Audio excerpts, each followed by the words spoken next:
guys, welcome back to Boots and Bounty Homestead. We're back in the kitchen today.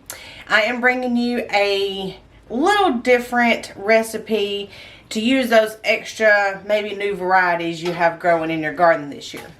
Well, I have a massive production of yellow pear tomatoes. Those are like the little yellow cherry tomatoes. Look like these, look like little yellow pears. They are very prolific, so I've had to get creative to see how I can use these in different recipes rather than just eating them on salads or just eating them whole. So I'm bringing you today a yellow pear tomato sauce, which can be used like a pizza sauce or a spaghetti sauce or, you know, something like that. We have actually put it on noodles and just used it as a side, making our homemade pasta noodles, which there's a video for that if you want to go check that out. And we just tossed it in some fresh noodles and used it as a side with maybe some chicken or something. So in this recipe, I'll have it linked below or typed out below in the description. And we are going to use a 1/4 cup of olive oil to go ahead and get started. And this is going to make 2 pints, or at least it did last time, 1.5 pints to 2 pints. So we've got a 1/4 cup of olive oil, and then we've got 5 to 6 garlic cloves. Now, I use like a teaspoon of already pre-minced garlic to equal 1 clove because I'm used to having big garlic. I just don't have any at the moment. So we are going to use, this is about 4 or 5 teaspoons of minced garlic. And we're going to go ahead and preheat our oil and put this in here. Now, also with that, we're going to use, I use less, probably about a teaspoon, but the recipe is going to call for 1.5 teaspoons of crushed red pepper flakes. And this is some peppers that we grew last year that Emma grew in her garden to stock our kitchen with herbs. And this is just crushed cayenne peppers. I'm going to have about 1 teaspoon of that. And then we need 4 cups of these yellow pear tomatoes. You can use regular yellow tomatoes. You can even use red tomatoes if you want to. But this is just specifically, you know, an idea to use up the yellow ones. So with these, you can cut them in half, and that's all you have to do with them. Or if you use the big yellow ones, you want to cut them in like 1-inch cubes. Okay, so you'll equal out to about one of these halves. And then, if you have fresh basil, you can use fresh basil. I do have some, but I've got some basil that we just dried. I'm going to go ahead and use up since it's already here in the kitchen. And the recipe is going to call for 4 or 5, maybe 6, depending on your taste, of the sprigs, which is the top of basil, fresh basil. I'm watching the yellow butterfly out there. It's so pretty. But I already have some dried basil in here, and this is about 2 tablespoons. Now you can change this to be whatever your flavoring is, but I'm going to start out with 2 tablespoons because that looks about the amount that it would be if I was to have dried about 5 of those sprigs and then minced them up. It may actually be a little bit more, but if you make the recipe and try it, you can always add more.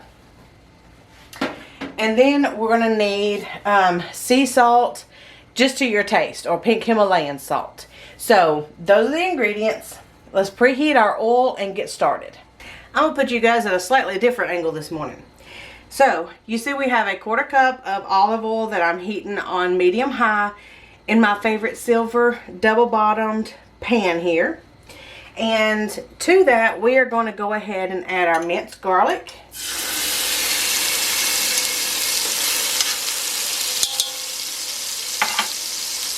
And our crushed red peppers. Go ahead and stir this around. FYI, my oil is a little hot. Guess I've been talking too long. And we're just going to let this, I'm going to turn it down just a little bit. We're just going to let this saute for just a few minutes. And we are going to go ahead and start cutting our tomatoes in half.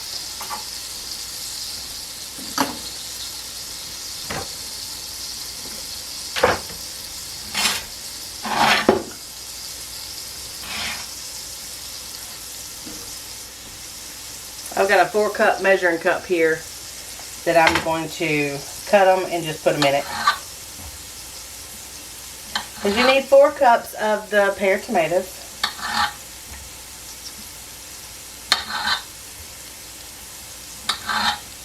Make sure to cut out any bad spots. But the reason why you want to cut these in half and not put them in their whole is because you've got to open these tomatoes up to basically release the juice.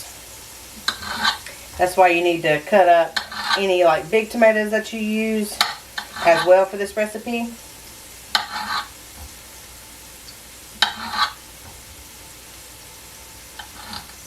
But it doesn't matter what they look like. Okay. Alright, so we've got our 4 cups of tomatoes already cut up. And make sure that you keep your garlic stirred so it doesn't scorch on the bottom. And we're going to go ahead and pour our tomatoes in.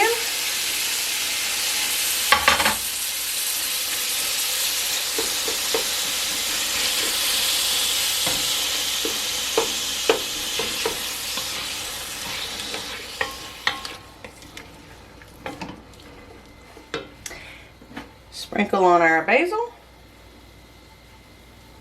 I'm going to do that much first. We'll see what it tastes like. And then I'm going to do about a half a teaspoon of salt. Stir them up. And we're going to let these reduce down.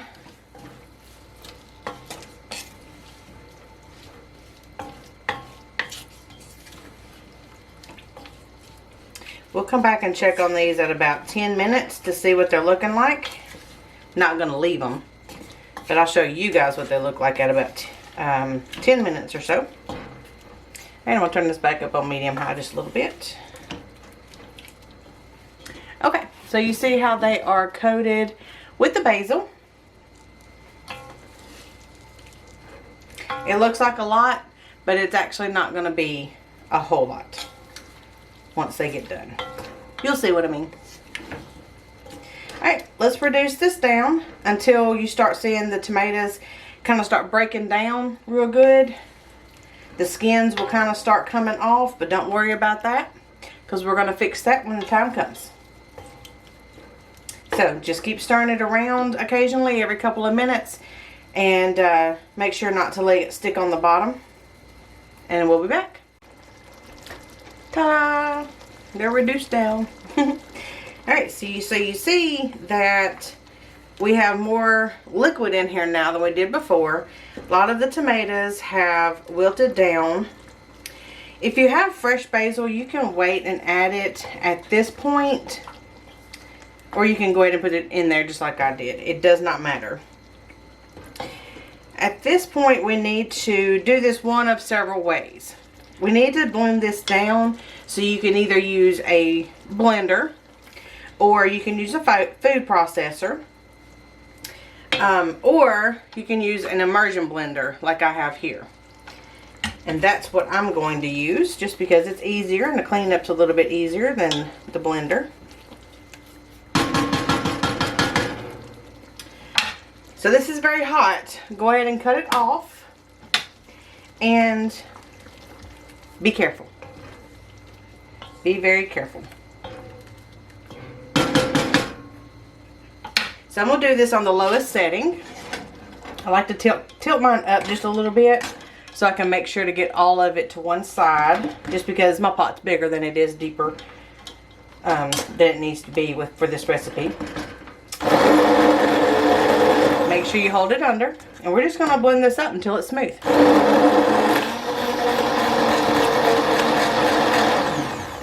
If you're using an immersion blender, do not pick it up until it's completely stopped.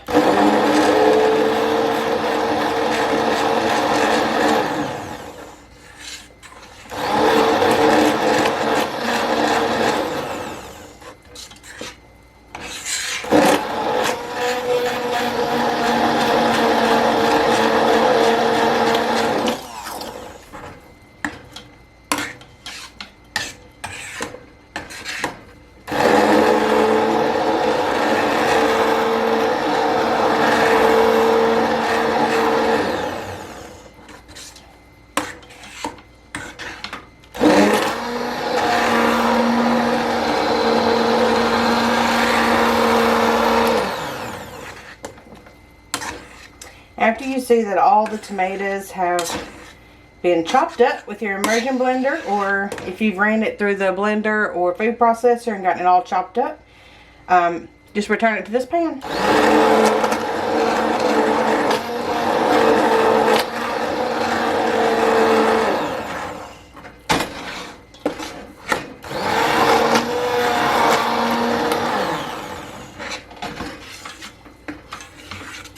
I think that's got it.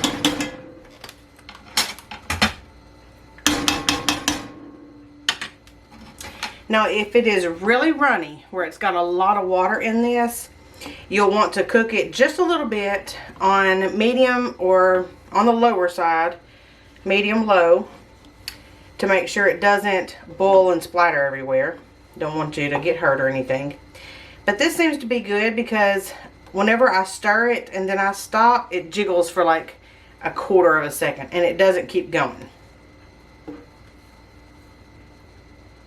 So this will be a good creamy sauce. And then once you are done and ready to put it in jars, go ahead and clean your jars and make sure you keep them warm. And then pour them in there. Okay, so you can go ahead and jar this up if you would like, and I'm going to do that. This is going to make about 2 pints per recipe. You can double or triple, quadruple it, however many tomatoes you have. That makes 4 cups per recipe. And I'm not going to can this, but if you were going to make multiple batches in one batch that's big enough to can, you would want to water bath this for 10 minutes for pints, 15 minutes for quarts, and then they will be stored and ready to use. And that is it, ladies and gentlemen. I hope you have plenty of yellow pear tomatoes that you can make the sauce with, because it's really good. So until next time, enjoy cooking, and we will see you then. Bye, guys.